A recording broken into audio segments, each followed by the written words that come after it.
You are tuned in to a Fireside Chat with Zany Mystic. Join us now on another exciting metaphysical journey. Relax, tune in, drop out, and take a seat by the fire as we explore new realms and possibilities. This is Magenta Pixie. You can find me at magentapixie.weebly.com. But now, here is Zany Mystic and guest. Enjoy the show. Greetings, everyone, and welcome to a Fireside Chat with Zany Mystic. I'm your host, Lance White. Tonight, I'm delighted to have Lucia René return as my guest. Lucia René has been a professional actress, a computer science consultant, a teacher of self-discovery, and more recently, a writer. Her amazing metaphysical journey, captured in her book, Unplugging the Patriarchy, is an absolute must-read. An exploration of consciousness spanning 40 years drew her to the practices of Hinduism, Zen, Vajrayana Buddhism, and culminated in a 17-year apprenticeship to an enlightened master of American Buddhism, psychic development, and mysticism. During this time, she was ordained as a Buddhist monk and lectured on meditation and mysticism at universities throughout the United States. After a near-death experience, she returned to assist in 3D, and her work, between now and the end of 2012, involves rebalancing the feminine/masculine energies on the planet. At the present time, she is actively empowering women to throw off their conditioning in order to stand in their power. So, let's welcome her back now. Hi, Lucia, how are you? I'm great, Lance. I'm just so happy to reconnect with you. Me too. You know, I was reviewing your book, I started to tell you about this just before the show, and I was just blown away by the profound wisdom that you share with us in the book, and your journey is such a mystical, magical journey, and it just sheds so much light on our history, our background. I just can't thank you enough for writing it. Well, it's starting to be evidenced, isn't it, some of the information in the book? Of course, it's not new. I wasn't the first to say many of these things, but I think it managed to be pulled together in a way where the big picture was really exposed. Yes. Yeah, so now, of course, the work that the collaboration of women that I was involved in did, we worked on an energetic level, disassembling the energetic structures that underlie the patriarchy. But that, of course, is working on a very subtle level of creation, and it takes time for that to filter down into the 3D manifest world, right? Yeah, so we started to see evidence of that big time in 2008 when the economy started to tank, and they keep telling us it's all over, but we're smarter than that. We really don't believe them. We can tell that the whole thing is unraveling. Well, that's what I hope. But for all of those poor people that look out into 3D and see the chaos and the destruction and the plans of the elite, and also the energetic shifts. I mean, there have been so many earthquakes and volcanoes and earth changes going on. Can you share with us what your take is on the spiritual side and what's happened since we last spoke? Sure. I'm very big on taking responsibility, and I think that each of us chooses what we experience every moment. That's probably the underlying concept that one needs to address to begin with. But we are in a situation, an unprecedented situation, really, where we are pivoting from one world into another, and both are present this year, and all stops are off. So we can either, on a personal level, choose to play everything out in the physical world and watch all of the experiences that are drawn into our life and live through those on an emotional, intellectual, physical level. Or we can go all the way over to the other end of the spectrum and play everything out in consciousness. And most of us fall someplace in between, don't we? Yes. So, but the important thing to understand in terms of the collective is that really this system, with all of its corruption and oppression, and that I think includes the earthquakes and the flooding and so on. That's just Mother Earth's participation in the cycle coming to an end, and her doing whatever is needed to shift human consciousness. Mm-hmm. But in terms of the collective, this abusive patriarchal society that is ending really only stays in place because we give it permission to.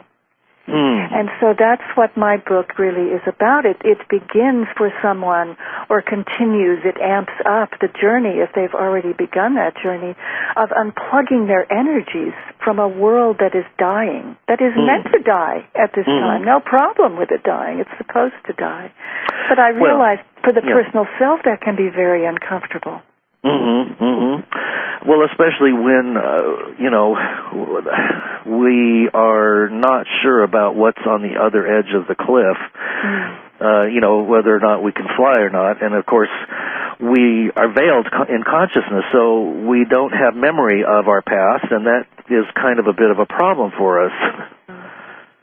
Yeah, and that's why I really am seeing that this year is about being totally in the moment. We can't know the future. I think, it was curious to me because everybody does their psychic projections for 2011 and astrological projections. And this year I could not bring myself to read a single one. And I thought, that's odd. Why? What would be the harm? And in pondering it, I've realized that if we are given a future, if we are given a vision of the future, at this point on the planet we have the ability to dream anything, to manifest really anything. And so if we're given a future, we would focus on that and dream it into existence. The beauty of it is we can dream anything this year. There are no limits to what we can dream personally and in terms of the collective, the shift. So, my view is let's ratchet it up as far as we can. And so if you can't know the future, and really we've never been able to know the future because it doesn't exist. There are alternate futures, right? Right. All we can know is the present. And so whenever I feel fear coming up for myself, I always just drop back into the present moment. I let go of the thought that is worrying about the future or reminiscing about the past, and I drop into the moment. I say, okay, is there a problem in this moment? Right. And generally the answer is no. No. There's not. Yeah. I keep pondering the origins of humankind, and there's increasing evidence, and you bring this up in your book, that hundreds of thousands of years ago we were cloned by the Anunnaki, but there's a puzzle that I can't seem to solve, and that is, isn't it a spiritual limitation to hold on to the belief in separation and fragmentation? And how could an advanced civilization and their offspring continue to enslave us in such a low vibration? What is this? How does that involve the spiritual part of a civilization? Are they advanced or not? Who are you? Is it important to know any of this? Is this just mind stuff going on? So are you equating the Anunnaki with the global elite, the power elite, the Illuminati, whatever you call them? Well, I'm seeing those people as offspring and having been bred off the various bloodlines. Yes. Okay. Yeah. The reptilian offshoots and the royal offshoots and those who are holding the purse strings. Yeah. Well, I think the problem, the way I view it, is that we live in a world of dark and light, right? At least if you're viewing it from the vantage point of duality, from the personal self.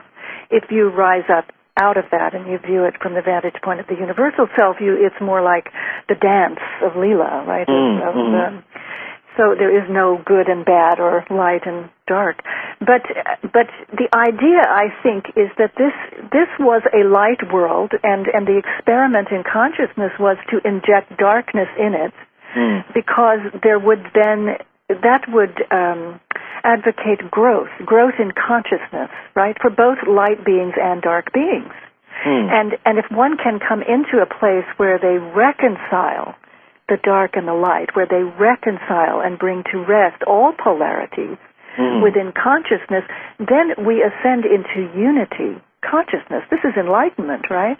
So the goal was to see, can you create a planet, or the experiment was to see, can you create a planet of free will, which we have here on Earth? Can you inject darkness into this light planet? And let's see what happens. And the problem is that the experiment got out of control.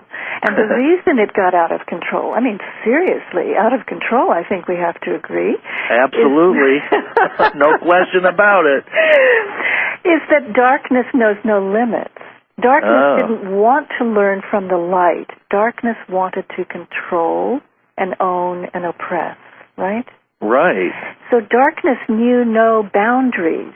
And the light, I think, there have been light soldiers and brigades of soldiers coming in from other dimensions, and all kinds of maneuvers to try and balance things out. But my seeing is, and I have to give my friend Anelia credit for this, who pulled me back when I died. I spoke a little bit about her on the last call I was with you on. But she's a being who's here for the first time, first incarnation, has been clairvoyant since the time she came down the birth canal. So her wisdom is really unprecedented. Wow. And her feeling is that we've reached a time, and I agree, I can confirm this when she says it energetically within myself, we've reached a time where that is no longer acceptable. Darkness is no longer acceptable on the playing field.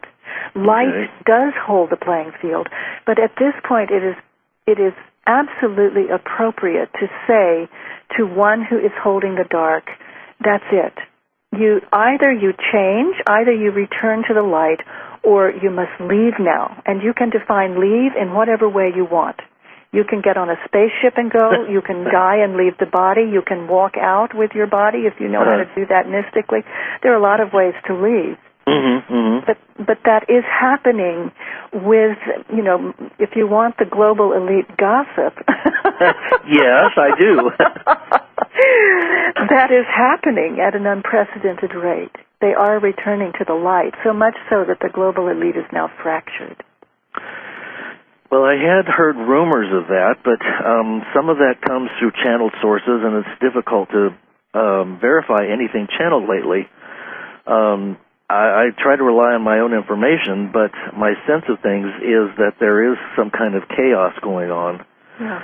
And then there may be those that are not aware yet that the light is holding the final trump cards, and they're just simply acting out like little children that are, ignorant. But you mean of the global elite, you mean? Yes, right. Yeah, and I think the indoctrination is so complete. They have no structures left anymore. Those have all been disassembled. But what they do have is sort of a hoodwinked, the hoodwinked masses, because the indoctrination has been so complete that if they can just keep saying, well, everything is fine and do this, do that, and people do, like cattle, then they can continue to pull off something of a coup. But that's getting harder and harder. Well, what do you think would bring an end to this superficiality and dumbing down and false division that's artificially created and maintained? Yeah, well, it is happening. It's happening on the level of consciousness. I mean, things are moving so quickly.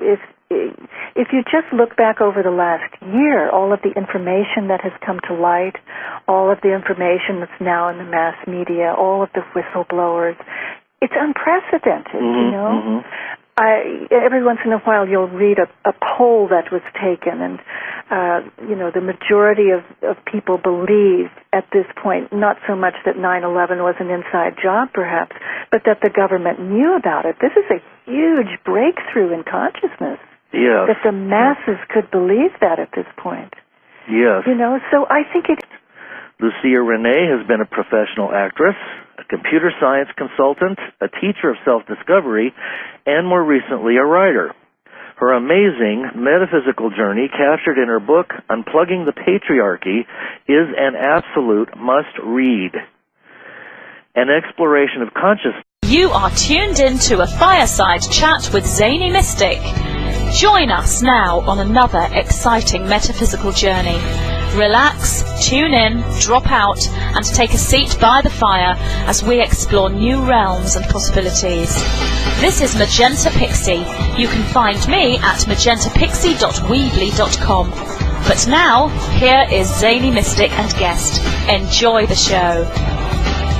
Greetings, everyone, and welcome to a Fireside Chat with Zany Mystic. I'm your host, Lance White.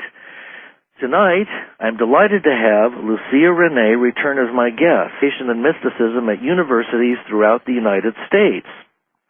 After a near-death experience, she returned to assist in 3D, and her work, between now and the end of 2012, involves rebalancing the feminine/masculine energies on the planet. Spanning 40 years, drew her to the practices of Hinduism, Zen, Vajrayana Buddhism, and culminated in a 17-year apprenticeship to an enlightened master of American Buddhism, psychic development, and mysticism. During this time, she was ordained as a Buddhist monk and lectured on meditation